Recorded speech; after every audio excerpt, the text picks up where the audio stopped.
Obrigado, Kátia. Bom dia, meu nome é Marco Lauria, como a Kátia comentou. Eu trabalhei por muitos anos na IBM e fui responsável nos últimos 4 anos, eu fui responsável pela área que cuidava de Watson, uma área chamada Cognitive Solutions. Eu fui responsável por essa área para a América Latina. Tem quase 3 anos que eu saí da IBM e eu tenho me dedicado aí a algumas atividades junto com a I2AI, tentando fomentar o uso de inteligência artificial no Brasil. Hoje nós vamos falar um pouquinho sobre como implementar IA na sua empresa, e essa palestra ela vai estar dividida em 4 pedaços, tá? Primeiro eu vou estar falando um pouquinho da quarta revolução industrial e das ondas que antecederam essa quarta revolução, a primeira, a segunda, a terceira. Depois nós temos 2 módulos onde a gente fala de como construir projetos e como incorporar IA na sua empresa, e eu dou como exemplo o modelo de transformação da I2AI, mesmo que não vá fazer um projeto com a I2AI, é um modelo que pode ser replicado pelas empresas. Então, a apresentação hoje ela vai ter 4 pedaços, tá? Começando com a quarta revolução industrial, vocês já devem ter ouvido isso aqui mais de uma vez, falando que nós estamos vivendo uma quarta revolução industrial, e só relembrando um pouquinho o que foram as outras revoluções, considera ali que por volta de 1780 teria ocorrido a primeira revolução industrial. As 2 primeiras revoluções foram muito focadas em substituir o trabalho mecânico ou pelas máquinas a vapor ou pela energia elétrica, tá? Então, ao longo ali desde 1780 até um pouco mais de 100 anos depois, nós tivemos 2 revoluções focadas na parte mecânica do trabalho. A primeira com a mecanização, as fábricas, as máquinas a vapor, a segunda já com as linhas de montagem de energia elétrica. Os estudiosos consideram que uma terceira revolução deveria ter acontecido ali por volta da década de 70, com o surgimento dos computadores pessoais, surgimento da internet, a automação, os semicondutores, que ali depois de 70, né, a internet foi um pouquinho depois, mas teria surgido uma terceira revolução industrial e que a gente estaria vivendo uma quarta revolução industrial, não só por conta da inteligência artificial, mas por conta de todo um ecossistema de tecnologias, e essas coisas elas andam juntas, tá? Então, você tem realidade virtual, realidade aumentada, internet das coisas, tem toda a parte de computação em nuvem, cloud computing, isso torna a capacidade de processamento muito barata, e tem as redes de alta velocidade aí com o 5G, então a gente estaria vivendo uma quarta revolução industrial agora, tá? Por que isso é importante? Porque se vocês olharem os países que embarcaram nas 2 primeiras ondas, e para quem não sabe, foram os países da Europa ali, o Reino Unido, a França, a Alemanha e os Estados Unidos. E se você olhar uma medida como o GDP per capita, como uma medida de nível de desenvolvimento, que é você dividir o produto interno bruto pelo número de habitantes que o país tem, você vai ver que ali, a partir de 1880, 1900, coincidindo com as revoluções industriais, a aceleração que esses países tiveram, tá? Então, é importantíssimo isso, porque se nós estamos vivendo realmente uma quarta onda, o Brasil ele não pode perder essa onda, não pode deixar de surfar essa onda. Já existe uma defasagem grande para os demais países industrializados, e não aproveitar essa onda seria aumentar ainda mais essa defasagem. Como vocês podem ver aí, esse chart é do World of Data, é um site muito legal se você quiser compilar dados, tá? Tem 2 estudos que eu gosto de mencionar, e quem tiver interesse pode procurar por esses nomes aqui. McKinsey Global Institute é uma das grandes empresas de consultoria. Notes from AI Frontier, se procurar, tem um PDF que é muito legal. Não é um estudo recente, mas ainda hoje ele é muito citado, que tenta medir o impacto da inteligência artificial na economia mundial, e fala aqui que potencialmente AI vai trazer 13 trilhões de dólares até 2030 de aumento aí na produtividade, no produto interno bruto agregado dos países, tá? 13 trilhões é bastante coisa, então, e tem muitos dados, isso mostra a relevância que a AI vai ter. Quem tiver interesse pode olhar esse estudo da McKinsey. Um outro estudo legal, que mostra números similares a esse, tá? Os números são bem próximos, mas esse traz uma quebra por região, é o estudo da PricewaterhouseCoopers. Você também pode procurar na internet, vai achar, chama Size and the Price, What's the Real Value of AI for Your Business? E se vocês olharem lá, tem uma seção que mostra qual é a previsão de crescimento do GDP, que é o nosso PIB, né? E cada uma dessas regiões, vocês veem um dado preocupante que daqueles trilhões lá que a gente falou, o número varia lá entre 10 e 15 trilhões, as estimativas, a China ficaria com a maior parte, 26% do crescimento do GDP, cerca de 7 trilhões, os Estados Unidos com cerca de 4 trilhões, 14,5% do GDP, e toda a América Latina teria meio trilhão, ou seja, 5% de crescimento do GDP. O Brasil teria menos da metade disso. Então, se a gente for olhar, esse estudo também já tem algum tempo, isso aqui não seria um cenário muito favorável para o quanto a América Latina iria aproveitar dessa onda, tá? Isso é um tema importante, porque toda a parte de bem social, de desigualdade, está relacionado a isso aqui, e a E2AI tem participado aí ativamente no comitê de gestão da EBIA, da Estratégia Brasileira de Inteligência Artificial, para tentar buscar formas do Brasil se beneficiar o máximo possível dessa onda, tá? Então, esse primeiro pedaço, esse primeiro módulo, era mostrando quão é importante que a gente vive uma transformação. Então, vamos falar um pouquinho sobre os projetos de IA, tá? Qualquer projeto de IA segue basicamente esse fluxo que vocês estão vendo aí do lado esquerdo, seja um chatbot, uma assistente virtual, um carro self-driving car, um carro automático, sem piloto. Você coleta os dados necessários, treina um modelo, tá? Normalmente, na maior parte das vezes, é a aprendizagem supervisionada, mas tem várias outras formas de você treinar esse modelo, disponibiliza esse modelo para o uso geral, coleta feedback, vê como o modelo está funcionando, e você mantém esse modelo continuamente atualizado, ou seja, ele fica nesse loop aqui, o modelo está sempre evoluindo. Uma pergunta respondida hoje, ela pode ser diferente da pergunta feita há um mês atrás, há 6 meses atrás, porque o modelo está continuamente aprendendo na maioria dos casos, tá?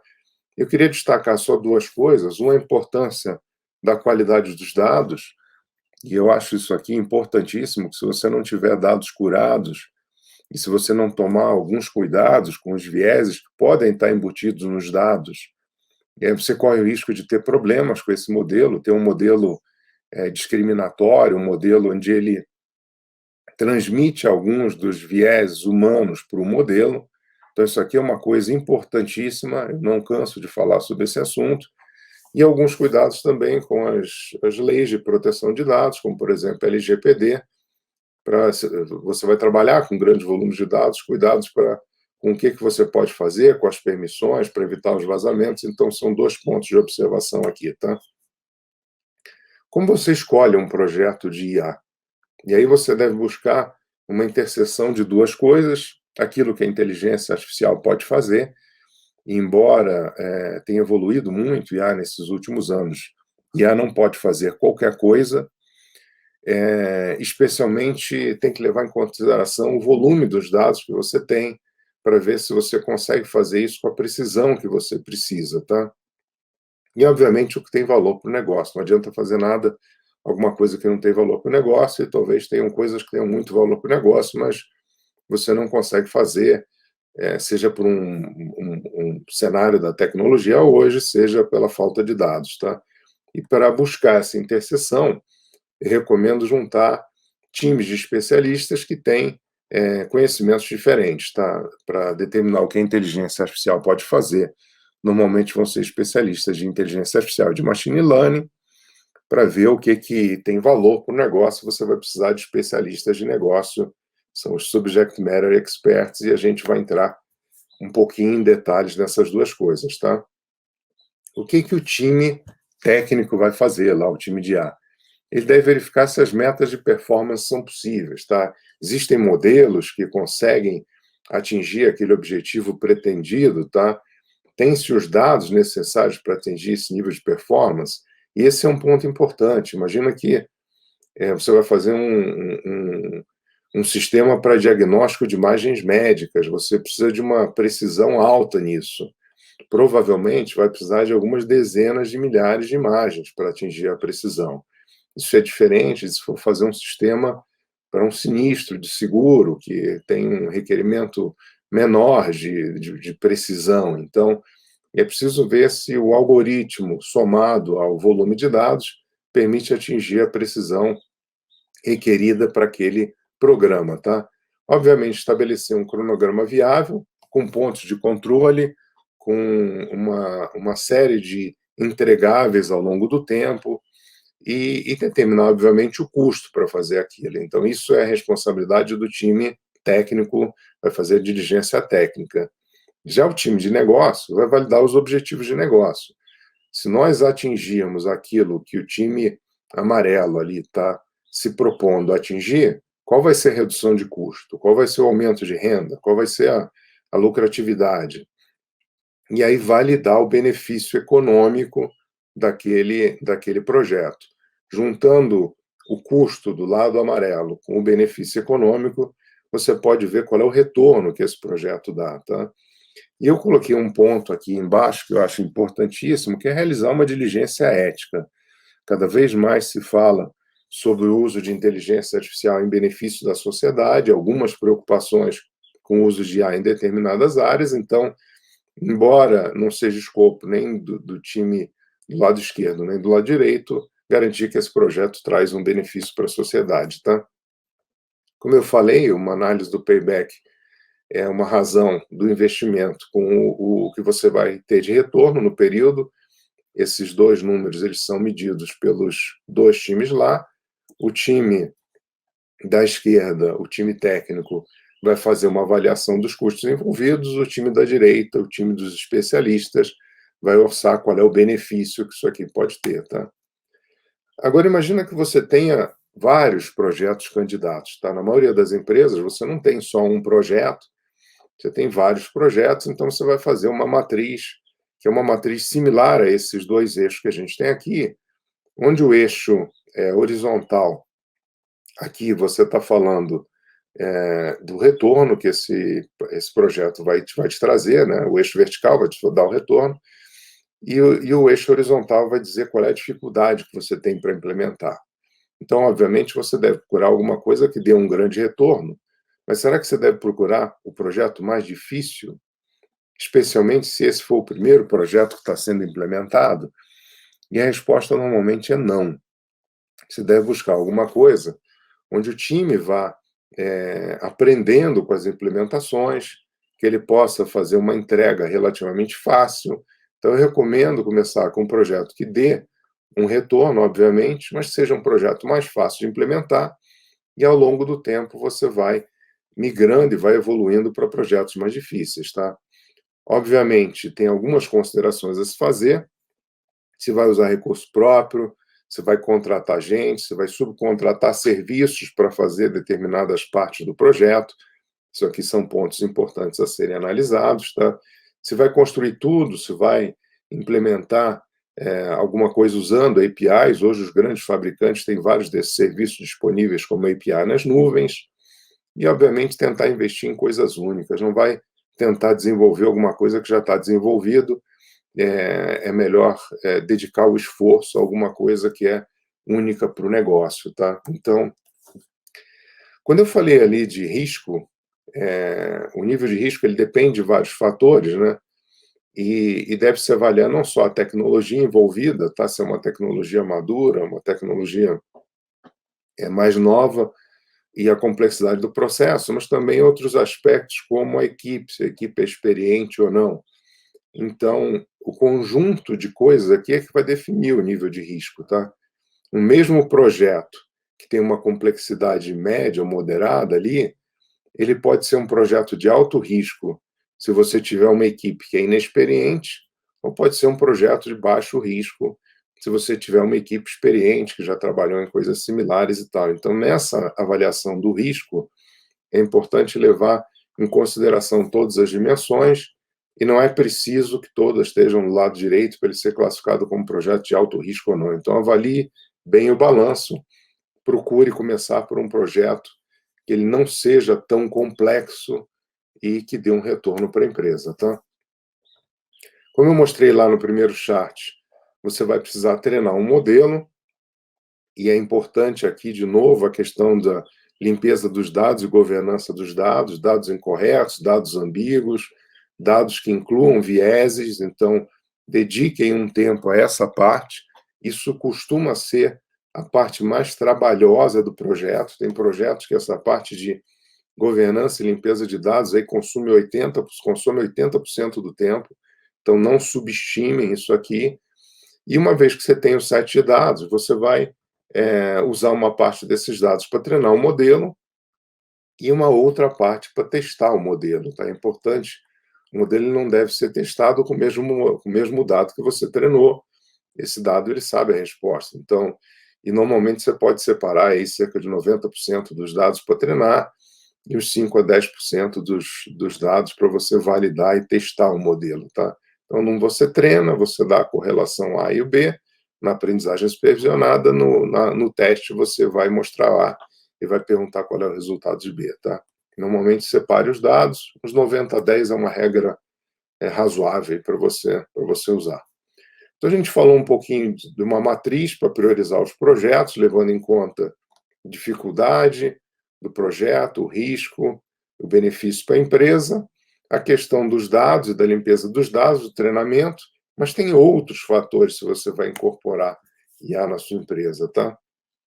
O primeiro, se vocês olharem, são os skills necessários, tá? E esse é um tema importante, porque existe uma demanda enorme nessa área. O Brasil, assim como outros países, não forma gente nessas áreas na quantidade que a demanda está pedindo, então os salários estão inflacionados. Adicionalmente, algumas dessas pessoas têm trabalhado remotamente para fora, com salários melhores. Então, engenheiros de machine learning, cientista de dados, engenheiros de dados, são algumas das profissões mais procuradas hoje, e eventualmente você precisa de um conjunto de skills. Como o nome dessas profissões ainda varia muito, eu separei aqui como se fosse um Y em 3 eixos. Um set de skills tem conhecimento lá mais de matemática, de estatística, algum conhecimento de finanças. Um outro são os profissionais ligados ali à ciência de computação e engenharia. E, obviamente, tem os especialistas de negócio que entendem do negócio. Tá? Então, na sua empresa, deve ter gente que está posicionado de diversas maneiras ao longo ali daqueles 3 círculos. Eventualmente, você vai precisar de algumas pessoas. Existe a opção de contratar essas pessoas, existe a opção de treinar. Se você tem engenheiros, você pode treiná-los um pouco mais em estatística, em finanças, pode ensinar sobre o processo, você pode mover as pessoas de negócio explicando um pouquinho para eles sobre estatística, sobre os modelos. Então, você pode movimentar pessoas dentro desses círculos e pode também subcontratar empresas para complementar esses skills, tá? Na medida do que for necessário. Tá? Quando a gente fala de um playbook de transformação, existe um modelo aqui adotado, que se vocês tiverem interesse, vocês podem entrar nesse site aqui embaixo, deeplearning.ai. Essa empresa do Andrew Ng, que é uma das pessoas mais relevantes quando se fala em inteligência artificial.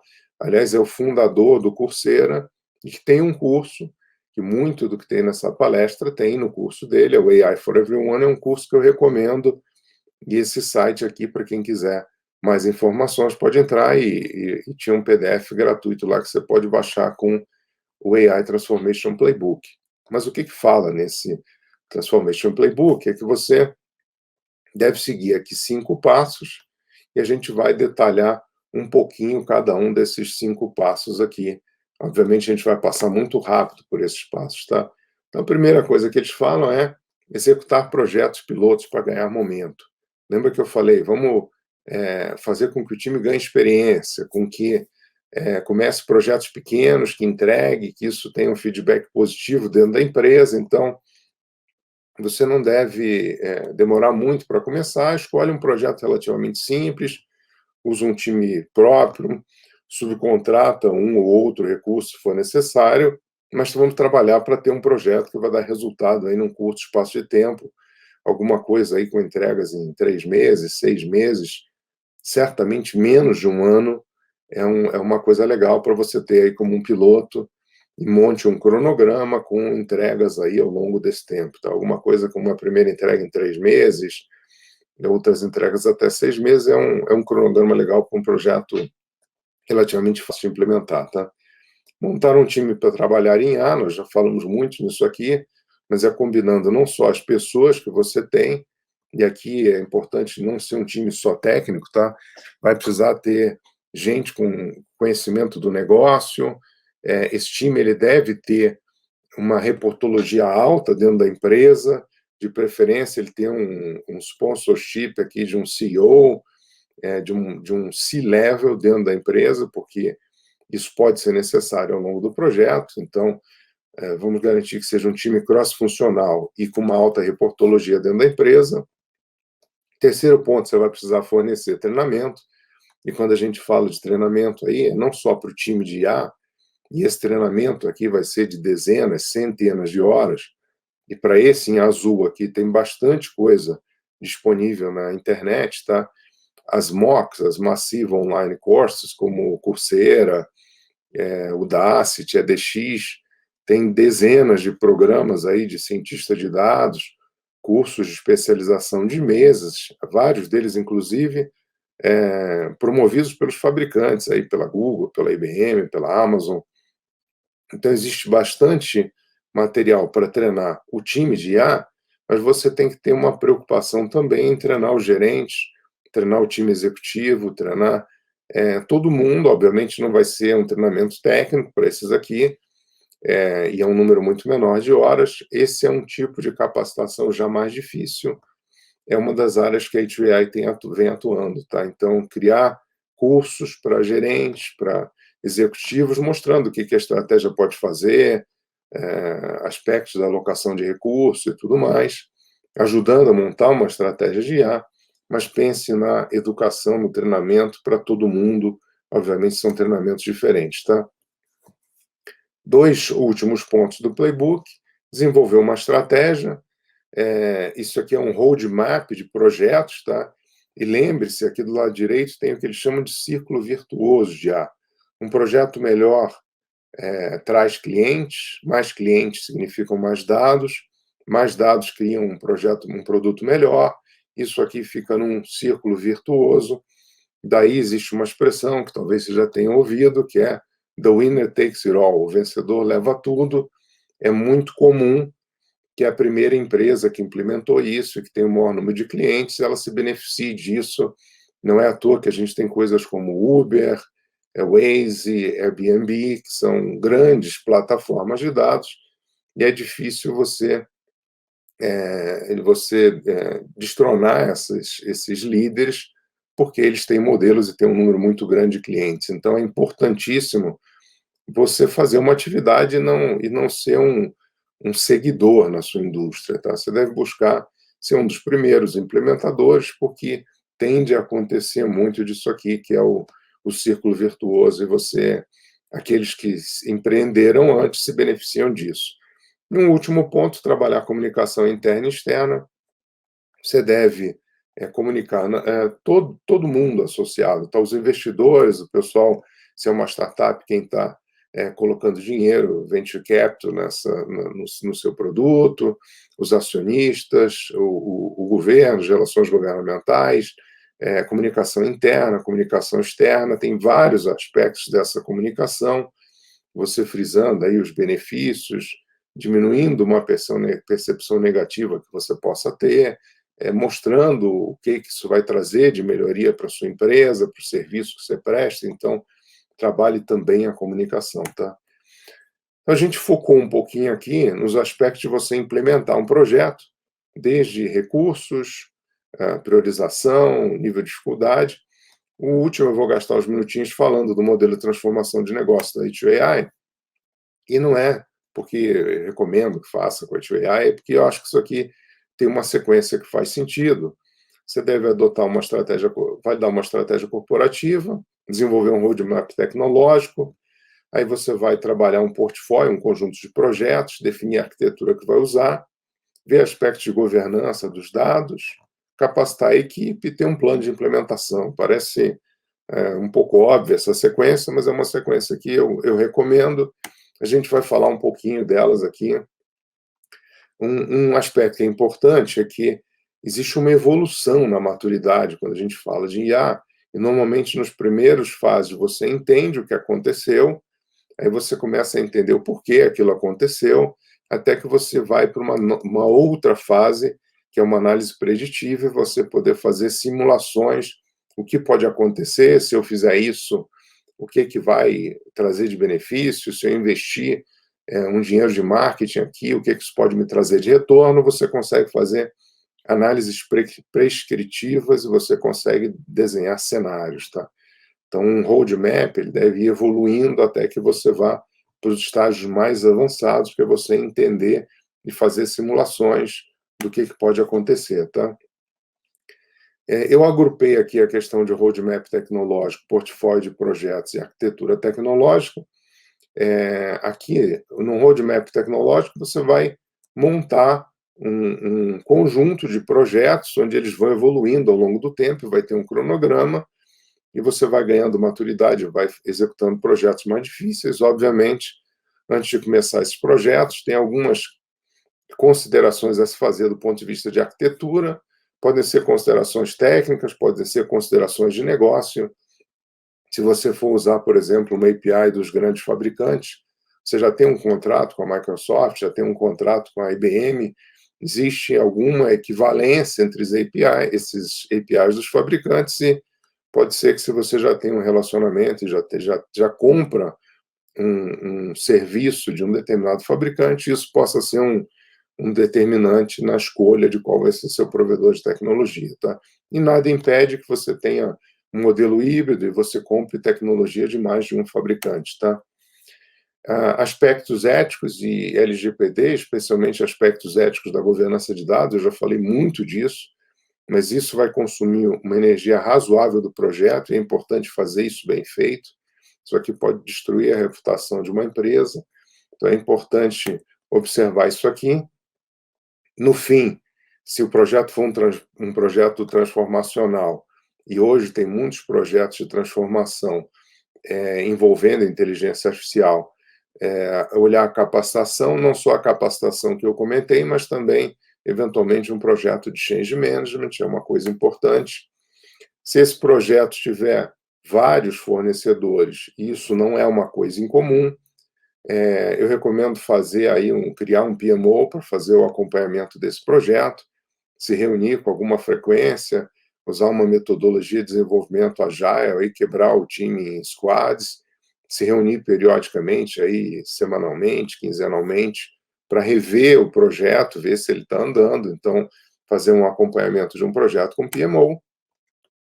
E a associação pode ajudar com algumas dessas coisas. A gente tem alguns certificados tecnológicos, temos uma matriz que ajuda a avaliar o grau de maturidade tecnológica, uma matriz que foi desenvolvida, inclusive, por um time que eu lidero às segundas-feiras do Comitê de Inovação, é um dos comitês da A2AI, olhar aspectos de compliance LGPD, tá? Então, aqui dentro dos meus 5 minutos era o que eu tinha a cobrir.